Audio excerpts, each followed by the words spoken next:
এখনো যেগুলো ছেলে নাড়ি ভুঁড়ি আমি দেখে আসলাম পেটের ভিতরে নাড়ি ভুঁড়ি বের হয়ে আছে, চোখ চোখ নাই, অন্ধ।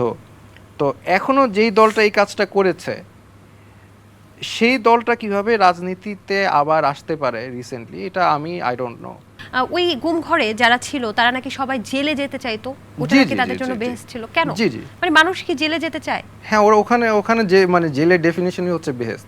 ওখানে মানুষ গল্প করে, জেলের ডিসক্রিপশন দেয় যে এটা বেহেস্তের ডিসক্রিপশন দিচ্ছে আর কি, যে ওইখানে এরকম রাতে ডাক, যে কোনো টাইমে ডাক দিতে পারে। ফর এক্সাম্পল, আপনি ঘুমিয়ে আছেন রাত 2টায়, আপনাকে ডাক দিয়ে যে টর্চার করলো।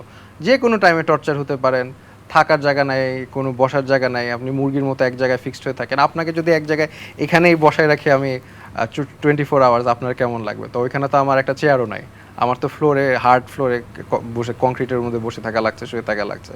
তো তারা জেলের ডিসক্রিপশন যখন ওইভাবে দেয়, তখন মানে সবাই আর দোয়া করে আল্লাহর কাছে যে তাকে যাতে জেলে পাঠানো হয়, অ্যাটলিস্ট ওইখানে এরকম ডাক পড়বে না, এরকম বিষয়টা। আচ্ছা, আপনার সম্পর্কে কিন্তু সাবেক অনেকেই, বা বলা যায় যে অনেকেরই একটা ধারণা যে আপনি হচ্ছে বিএনপি জামাতপন্থী বা জামাত শিবিরপন্থী। এই কথাটা আসলেই কতটুকু সত্য? আপনি যদিও বলেছেন, তারপরেও যদি একটু ক্লিয়ার করতেন আরেকবার। না, আমি অরাজনৈতিক একজন পার্সন। আমি সব সব মানুষের সাথেই যেখানে রাইট সেটা রাইট, যেটা রং সেটা রং। আমার আদর্শের দিক থেকে আমি অ্যাজ আ মুসলিম, এবং আমি অ্যাজ আ মুসলিম আমি চাই যে বাংলাদেশে সেকুলারিজম বা ধর্মর সাথে রাজনীতি যেটা আলাদা সেটা না থাকুক।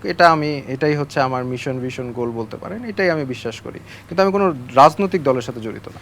আমি এখন যেটুকু নির্যাতিত হয়েছি, বা আমি যখন ফার্স্ট মেন্টালি ট্রমাটাইজ হই, সেটা কিন্তু 2013 সালে হেফাজতের যখন গণহত্যাটা করা হয়, হেফাজত যখন আক্রমণ করা হয়, হেফাজতদের মারা হয়, তখন আমি ওখানে ছিলাম।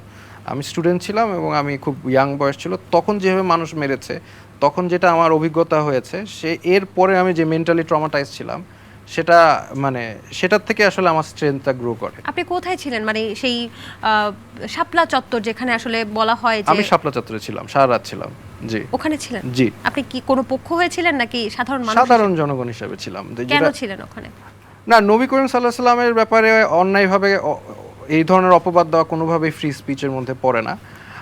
কোনো দেশেই এইভাবে আসলে, মেজরিটি দেশে এইভাবে বলা যায় না। আচ্ছা, তো আচ্ছা। যার কারণে এটা আমি এগ্রি করিনি, এজন্য আমি গিয়েছিলাম। তখন আপনি ওখানে কি দেখেছিলেন? ওখানে তো ওই যে বললাম, অনেক আক্রমণ হয়েছে, রাতে মারা হয়েছে, মানুষ মারা হয়েছে। ওইটা অবশ্য আর একটা ডিফারেন্ট ট্যানজেন্ট, বাট ওইটার থেকে আমি বেসিক্যালি স্ট্রেংথ পাই। আর যেই একটা রাজনৈতিক দল এই কাজটা করেছে, যেভাবে আক্রমণ করেছে হেফাজতে 2013 সালে, তারপরে এখন যে পরিমাণ মানুষ মেরেছে, এখনো যেগুলো ছেলে নাড়ি ভুঁড়ি আমি দেখে আসলাম, পেটের ভিতরে নাড়ি ভুঁড়ি বের হয়ে আছে, চোখ চোখ নাই, অন্ধ।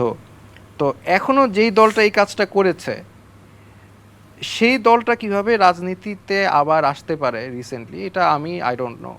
এই নাৎসি পার্টি কিন্তু ব্যান্ড করা হয়েছে, জার্মানিতে নাৎসি পার্টি ব্যান্ড।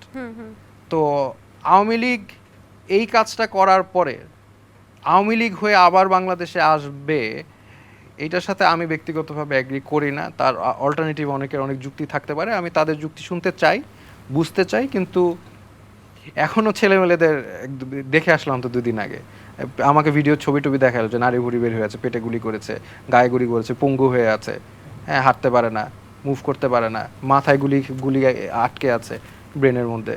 তো এর পরে কীভাবে তারা রাজনীতি করতে পারে, আমি শিওর না।